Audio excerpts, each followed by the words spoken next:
Los poetas comen mucho ángel en mal estado.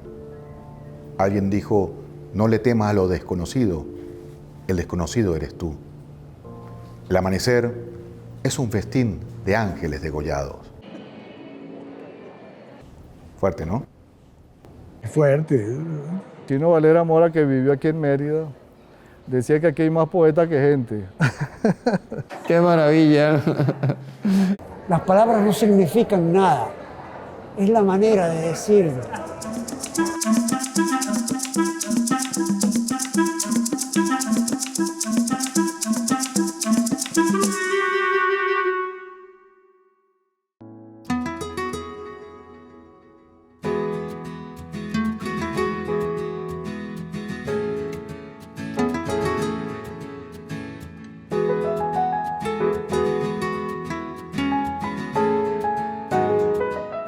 Simón Rodríguez decía maravillosamente ideas, ideas primero que letras, porque ¿qué entenderá el que no tiene ideas? Entonces siempre trabajo con un concepto y cualquier material y soporte me permite desarrollar esa idea, escribir sobre esa idea, pero al mismo tiempo desarrollarla desde el punto de vista de la imagen. Todo está ligado, la poesía, la vida, la imagen, la danza. Cuando uno conversa y habla y gesticula, de alguna manera, decía también Simón Rodríguez, que hablar es pintar con el cuerpo, con las manos. Entonces, es una prosépica, es un estilo, una manera que uno tiene de estar en el mundo. Así empecé a explorar también, digamos, la poesía. Y bueno, comienza como eso también, un decir a otro, cosas que veía bonitas en otros, en poetas, en cuestiones de literatura, pero que yo no escribía.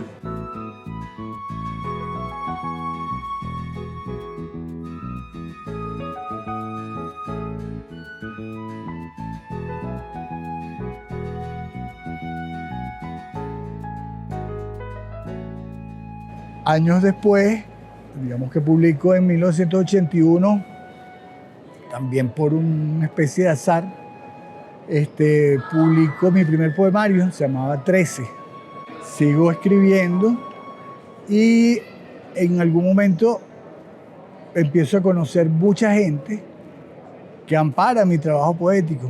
En Adícora conozco a un personaje, uno de los grandes directores de teatro, que se llama Álvaro de Rosón, y convivo con una serie de artistas y poetas. Y entonces era una maravilla porque habían trabajos, cosas que hacer, afiches, entonces trabajamos entre todos. Y en ese marco también uno va desarrollando, digamos, su propia voz. Después me encuentro con el cariño de Ida Granco en los talleres del Centro Rómulo Gallegos, pero también con el amparo de Elizabeth Shen, de mi querido maestro Alfredo Silva Estrada, que escribe mi primer catálogo, Sonia Zanoja bailando entre mis pinturas y mis instalaciones, bellamente dando un taller que se llamaba Expresión Poética del Cuerpo. Entonces era integrar todo, plástica, danza, con esos maestros que hablaban con amor, con cariño, pues, y además por una pasión por lo que hacían.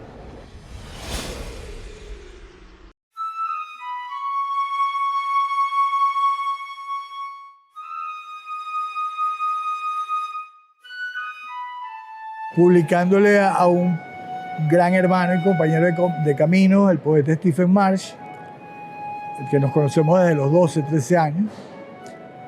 Él va a publicar su primer libro. Entonces, bueno, viene, lo publica Chuchu Salazar, pues, de La Espada Rota, y él viene con su paquete de libros y le digo, bueno, pero veo que traes 2 paquetes. Y le digo, oye, qué bueno que está tu libro, lo vamos a celebrar. Y dice, no, pero hablé de otro paquete, que es para ti. Yo pienso que me está regalando ejemplares, como viajaba mucho, para que lo regalara. Y cuando veo, es mi poemario, y me dice, tú me metiste en esto, ahora está tu poemario, no vamos a salir solos, ¿no? Y yo, bien. Cuando tenía como 14 años, un poco por mala conducta, pero era muy buen estudiante, pero era mala conducta, pues. Me termino en un pueblo, en Falcón, y estudiaba en un colegio así como muy chuquiluque en Caracas. Pero ya conozco un artista del Techo de la Ballena, Damaso Gas, y me dice, ¿tú quieres ser artista? Y le digo, sí. Me dice, bueno, lo primero que tienes que saber es que el cerebro es un músculo y que tienes que mantenerlo haciendo calistenia. Desde ahí la vida cambió. Todo lo que pasa, dice, todo lo que pase por tus manos tienes que transformarlo. Bueno, consejo de oro, ¿no?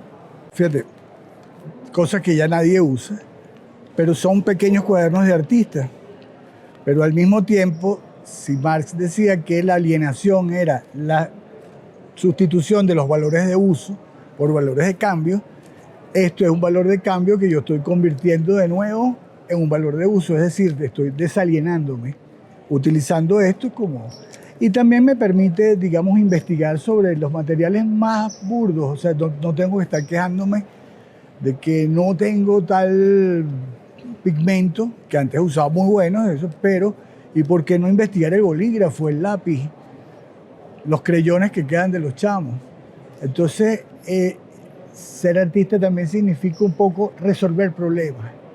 Hace poco, revisando por Facebook, veo una persona que dice, ha hecho un comentario sobre ti. Abro la noticia y veo un libro en un idioma extraño, que es El alcohol de los estados intermedios, de Gladman Díaz, impreso en Suecia. Y entonces ella había puesto ahí, pero recuerdo con tanto cariño el primer número, ilustrado por un gran artista venezolano que es Benito Mieses. Yo le digo, bueno, gracias por eso y por tus comentarios. Yo no te conozco, pero te lo agradezco. Y ella me dice, yo sí te conozco y me interesa tu poesía. Le mandé el 30 de octubre, el 5 ya tenía en su página de los poetas del 5, desde Santiago de Chile, una antología que hizo ella sobre mí que se llama Sonoro Silencio, y al mismo tiempo uno sobre plástica que se llama Tránsitos de Ciudad, que era un proyecto para hacer, digamos, instalaciones desde la vida, ¿no? Creo que es la bendición del arte, la bendición de la poesía, esa posibilidad de ver siempre un mundo otro, siempre en transformación, siempre aunando arte y vida.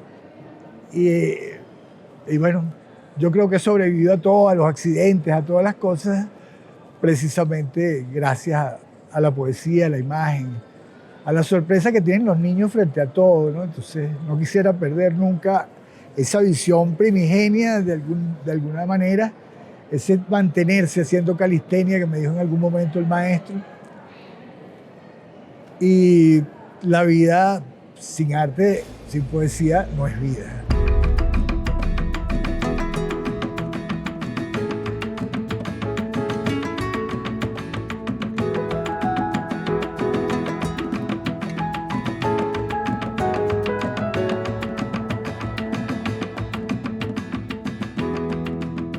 Los poetas se mueven, migran, dicen que son nómadas por naturaleza, como es el caso de Benito Mieses, zuliano, quien creció en Caracas, ahora reside en Mérida.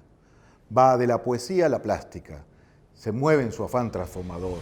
Y nos quedamos en Mérida, ciudad de poetas, en donde también conversamos con Gonzalo Fragui, oriundo de Mucutuy, a quien recordamos por su poemario De otras advertencias, y por emergencia escribe poeterías, pueblerías y ebriedades.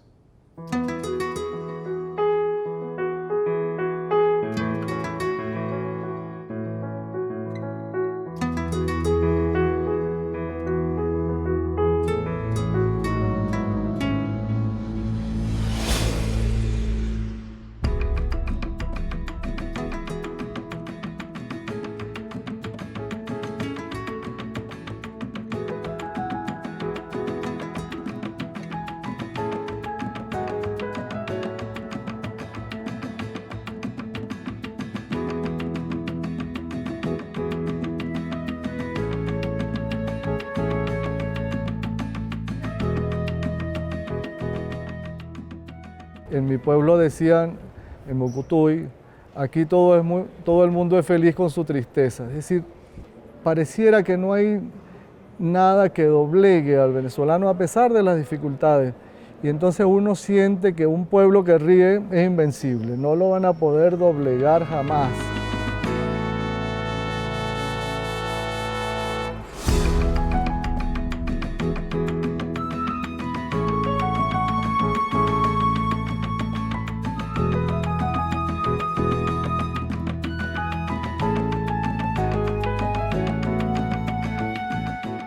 yo estaba haciendo por lo menos un cuento diario y lo enviaba por varias redes, por WhatsApp, grupos, o lo ponía en el Facebook, en otras partes.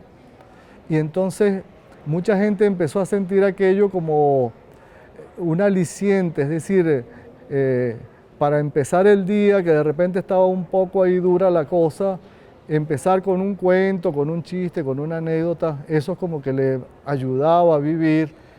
Entonces, bueno, ya resulta inevitable, tengo cuentos también que no son de humor, pero ya resulta inevitable no hacerlo. Y además me gusta, porque otras de las cosas que yo supongo que debe pasar con los escritores es que a usted le debe gustar lo que escribe. Es decir, si usted se ríe, disfruta con eso que está escribiendo, entonces, pues bueno, seguramente a otra persona que lo lea también. Hay muchísimas, pero muchísimas anécdotas que la gente me cuenta. Una señora mayor que casi no lee, fue a llevar a su nieto a jugar fútbol y ella se puso ahí con el librito ahí en las gradas. Y entonces de repente se reía y todos los representantes de los niños. ¿Qué le pasará a esa señora que parece una loca riéndose sola? No estaba riéndose sola, estaba riéndose de una cantidad de textos que ella, sin ser lectora asidua, le llegaba con facilidad y los entendía y los disfrutaba. Empezaron a salir muchas, sobre todo en la parte de los cuentos o de las anécdotas. Tengo varios libros de anécdotas, por ejemplo ese de poeterías, que son anécdotas sobre los poetas. Y casi todas son anécdotas de humor, igualmente el de ebriedades, que son anécdotas del trago y también anécdotas de humor. Entonces empecé a notar que tenía como una facilidad para hacer textos, no que le pusiera humor luego, porque el humor no es como un ingrediente que se añade después a una comida ni nada, sino el humor sale de la raíz junto con el texto. O a veces no sale desde el comienzo, usted ya lo tiene clarito. Usted ya sabe qué pasó y lo quiere contar, y además lo quiere contar como un homenaje a muchos de los amigos. Un día se oyó una voz, el lobo, ahí viene el lobo. Todos corrieron. Otro día se escuchó la misma voz, el lobo, ahí viene el lobo. Nadie hizo caso. Cuando finalmente vino el lobo, se escuchó una voz de nuevo, el lobo, ahí viene el lobo. Entonces la loba le pidió al esposo que recién había llegado, dile a nuestro hijo que deje ya de estar leyendo esos cuentos infantiles. Cosas que me han contado, ahora me recordaba un cuento de una guerra que hubo por allá en la Zulita, que se llamaba la Guerra del Cochino, y de unos krishnas que vivían en una colina, y entonces unos amigos, para correrlos, a los krishnas que son vegetarianos, empezaron a cocinar cochino asado alrededor.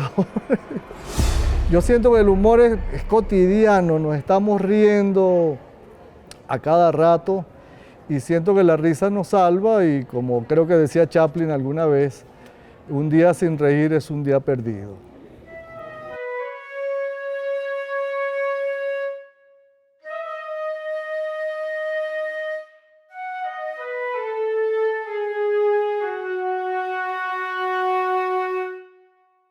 Es muy desordenado mi orden de lecturas, pero tengo muchísimos autores que admiro muchísimo, como te mencionaba en un momento, a Oscar Wilde, por ejemplo. El humor de Oscar Wilde a mí me gusta muchísimo, tanto en la poesía como en los cuentos infantiles, como en las novelas, en su ensayo, en los aforismos. Los aforismos son buenísimos, todos.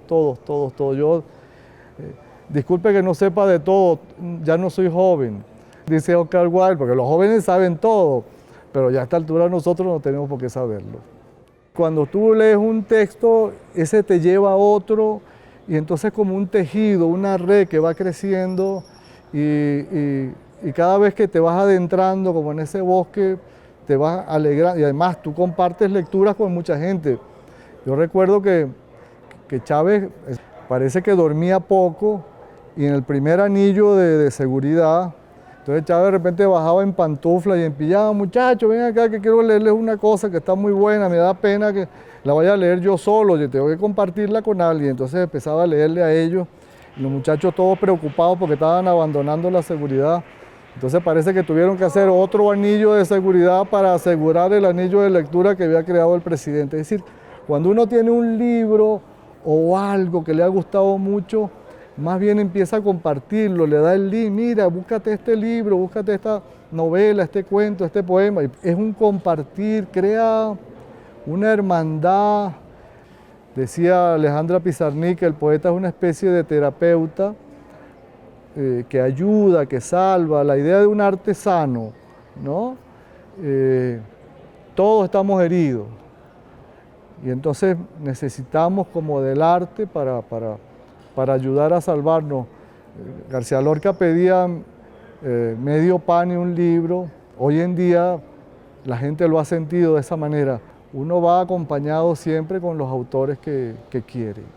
El Chino Valera Mora, que vivió aquí en Mérida, decía que aquí hay más poetas que gente. Aquí todo el mundo anda con un poemita debajo del brazo.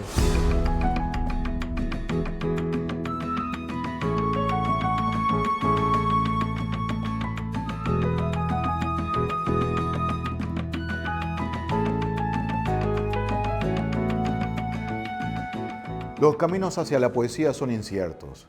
Algunos admiten no haber estado, en sus inicios, interesados en el género, pero al intentar dominar la palabra, los encantó la poesía.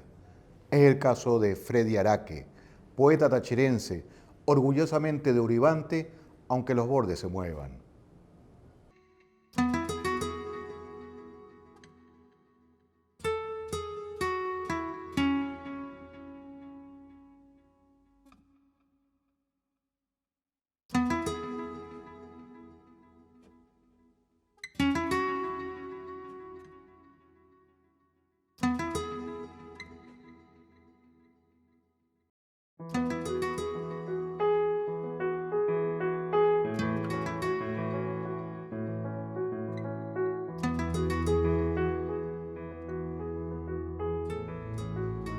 Hay un verso de un poeta que me encanta, que es Gustavo Adolfo Bécquer, que fue un poeta del siglo XIX, ¿no? Él dice, me preguntas a mí qué es poesía, tú con esos ojos azules hermosos mirándote. Y yo viéndote esos ojos, lo único que te puedo decir que poesía eres tú, ¿no? No es exacta la rima, pero la recuerdo un poco como eso, ¿no? Es decir, el mismo poeta no puede explicarse, pero yo creo que la poesía es un hecho que es una experiencia con que nos encontramos. Yo recuerdo, por ejemplo, un poema de Cátulo, un poeta latino, el poema de los besos de Cátulo, que fue escrito hace 2007 años, todavía sigue tan vigente como este poema que yo una vez escribí de una chica de la cual yo estuve quizá enamorado, como platónicamente quizá, ¿no? Dice así, contigo como la frescura anticipada de la lluvia que aún no cae, contigo como el alba presagiando el contorno de las rosas, contigo o sin ti hubiese amanecido hoy la poesía. Corazón tierno y dulce, loco sediento de cordura, solo el día y la oscuridad besándose, lo saben. Abejales es un pueblito al sur del Táchira, ¿no? Que anteriormente cuando yo abrí los ojos al mundo allí en Abejales, pues pertenecía al municipio Uribante. Todos mis recuerdos están allí en ese pueblo donde vivió nuestra familia por esos años. Porque también eran los años 60, había el tema de la lucha urbana, aunque yo no la sentía directamente, pero hay cosas que a mí me señalan de que algo sucedía alrededor mío, aunque yo era un niño. Pero mi papá, por ejemplo, me dejaba muchas pistas que yo no entendía. Un odontólogo que instalaba una máquina de pedal para curarle un diente a mi hermana que tenía los dientes perfectos o sacarle una muela a alguien. Y yo veía que mi papá conversaba de esa amistad, de ese odontólogo, y yo me hacía el dormido para entender que mi papá era un colaborador de la guerrilla sin que yo lo supiera, ¿no?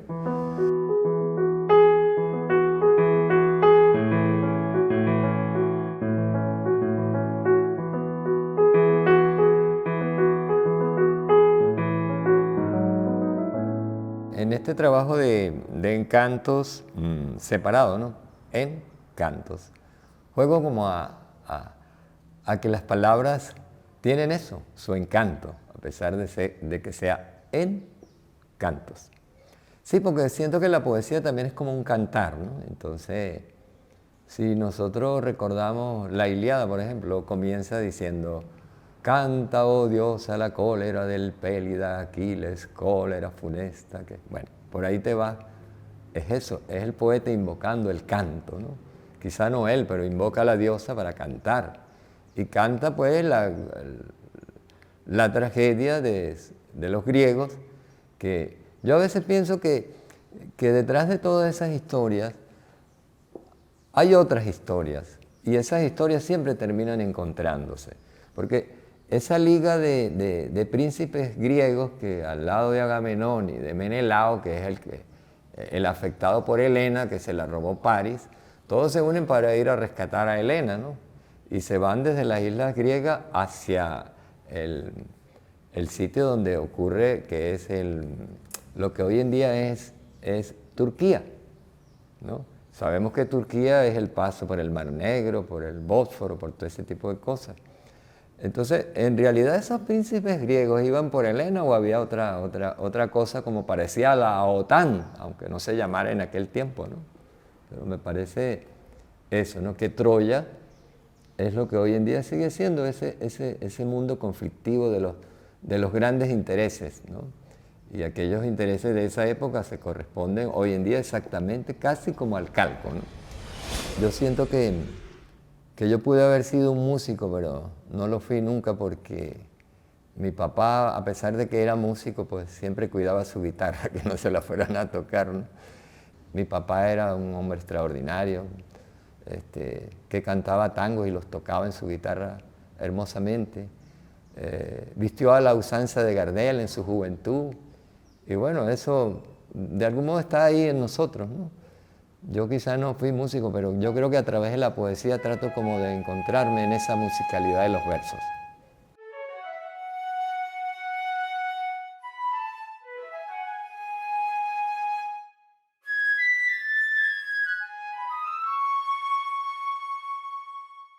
Fíjate, hay un poema aquí que se llama Zorzal, porque Zorzal tiene que ver con ese pajarito del sur, ¿no?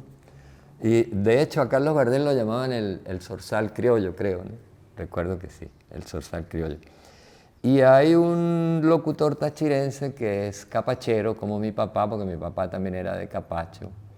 Pero Gilberto Belmonte fue un locutor que tenía un programa que se llamaba El Club del Tango, que mi papá lo oía religiosamente, y yo pues lo escuchaba también, como niño, ¿no? Entonces, está dedicado a Gilberto Belmonte. El poema se llama Zorzal y dice así: pájaro íngrimo del cielo, poeta de corazón baldío, zapato derecho, abandonado en el bar, izquierdo, caído en la perrera municipal.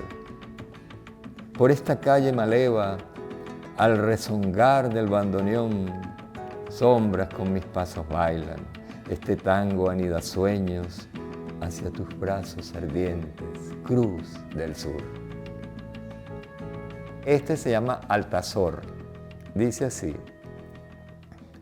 había un poema despierto, soñando, poetas.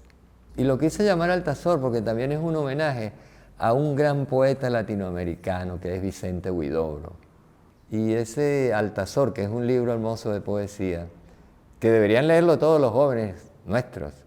Altazor es como el vuelo del Ícaro, ¿no? Es atreverse a través de la palabra y del lenguaje a saltar al cielo, pues, de la poesía. Entonces por eso es un homenaje a Huidobro.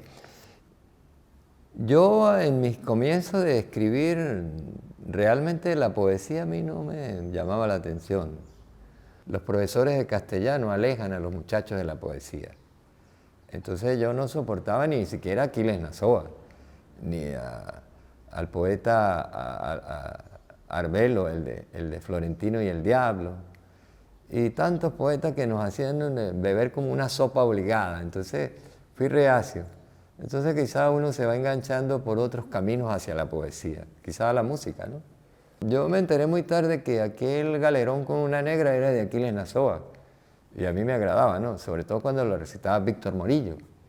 Entonces yo no quería saber nada de Nazoa, pero me lo estaba bebiendo por otro camino.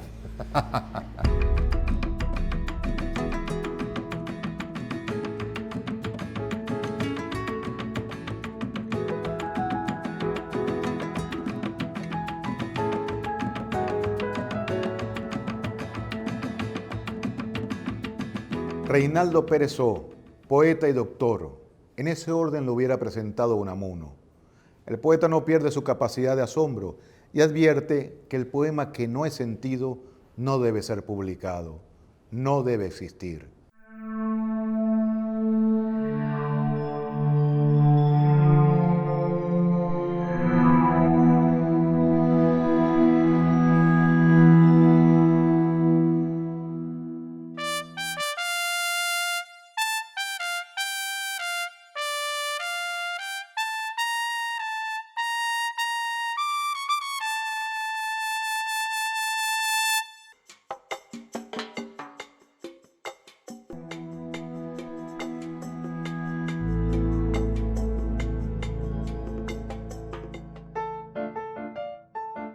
Te di el alma mía, llanto y pájaros. Esperé mi muerte otra cosa, no este barranco oscuro.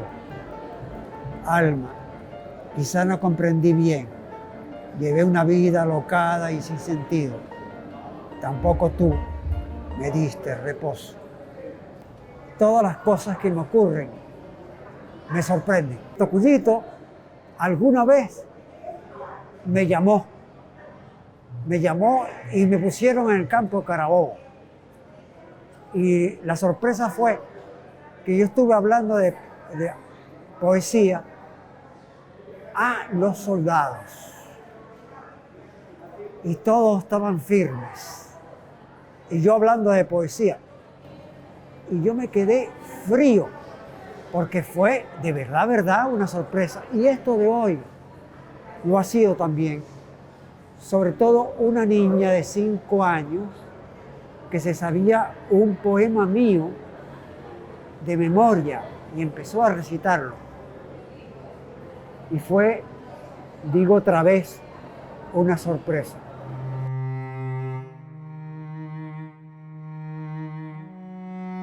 A veces enseño, pero la mayoría de las veces me enseñan. Y no sé qué es lo que realmente me están enseñando. Pero no es lo mismo cuando uno era muchacho, cuando le enseñaban a uno, que ahora. Ahora le están enseñando otra cosa. Quizás indefinible, pero quizás también en lo más hondo de uno sabe qué le están enseñando.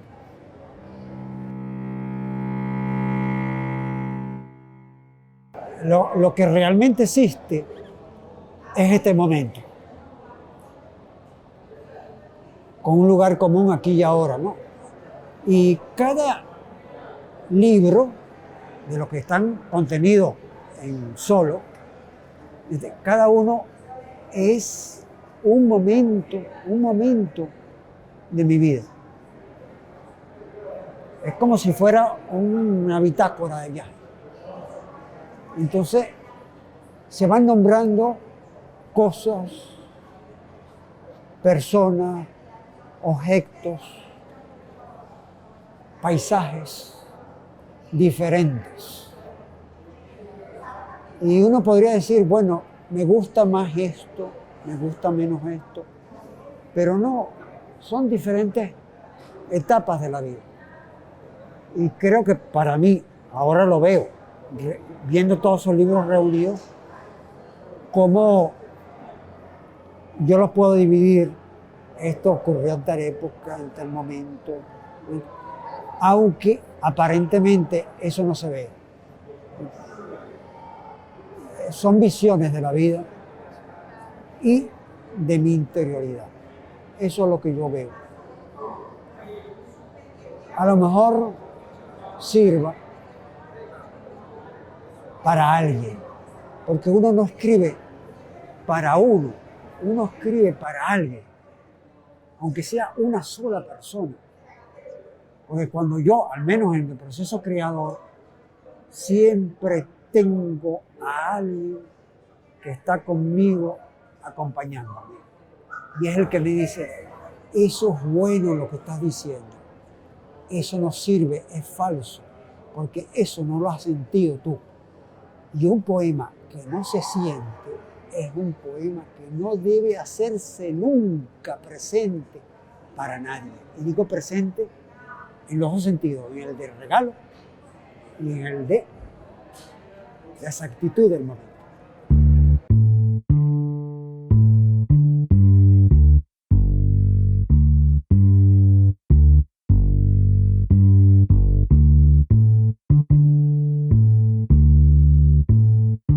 Nosotros no escuchamos a los demás. Si nosotros nos escucháramos y escucháramos, cambiaríamos. Pero nosotros no escuchamos sino la palabra, lo externo, no lo interno, porque toda palabra debe estar cargada con algo real. Y lo que hace falta aquí entre todos nosotros es lo real. La gente se ha encaramado sobre las palabras, sobre los discursos y se ha olvidado que lo importante es la vida que nos toca vivir a todos, que nos implica a todos. Las palabras no significan nada, es la manera de decirlo. Pero la ternura está relacionada únicamente con el cuerpo, con la vida. No existe una ternura futura, existe en presente. ¿Cómo es una ternura futura? Eso no existe. Está en el tiempo, es casi palpable y se desaparece y queda en el pasado como recuerdo. Siempre la ternura se queda en el recuerdo.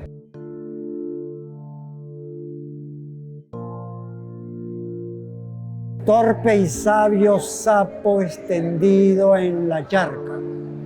Si entro, sales, y salgo, si entras. Cuando la vaca venga, estaré quieto y dulce. Con Mieses, Fragui, Araque y Perezó, iniciamos el recorrido de las voces poéticas en Venezuela. Los géneros se cruzan y la poesía se cuela en ellos, en la vida misma. Los poetas son una generación que nunca pierden.